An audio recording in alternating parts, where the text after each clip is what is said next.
Lyari transformation plan मनसूबा जो है वो बहुत अच्छा मनसूबा है, लेकिन इस पे बहुत सारी जो है उंगलियां उठ रही है। जमात इस्लामी वालों ने कल लियारी में एक प्रेस कॉन्फ्रेंस करके बताया है कि इस मनसूबे के नाम पे जो है लियारी को लूटा जा रहा है, लियारी को हक नहीं दिए जा रहे। और आपके ही एक जो लियारी टाउन के चेयरमैन है जिसको आपने हटाया है, वो भी बहुत सारे इल्जाम लगा रहा है कि बिलाल हाउस से मेरी डोरियां हिलाते रहे और मुझे काम नहीं करने दिया गया। क्या कहेंगे? देखिए, ये चेयरमैन साहब ने इसका खुद इस पे जो लियारी डेवलपमेंट पैकेज इसलिए पहले भी होते रहे हैं और लोगों को शिकायत थी लियारी में।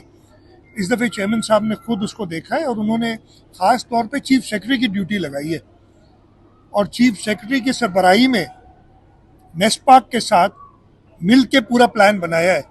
ज़रूर है जो मुखालिफ होंगे उनको तो अच्छा नहीं लगेगा, तो ये तो अच्छी बात है कि वो एतराज़ कर रहे हैं। पता चल रहा है कि कहीं उनको परेशानी हुई है। जहाँ पे भी हमारी जो मुखालिफ पार्टियाँ एतराज़ करती हैं ना, हमें पता चलता है कि कोई अच्छा काम हो रहा है, इसलिए कि अच्छे काम पे वो एतराज़ करेंगे। अगर हम ख़राब काम करेंगे तो वो खुश होंगी। नाराज़गी का मतलब है कि हम अच्छा काम कर रहे हैं। सलीम, एक मिनट।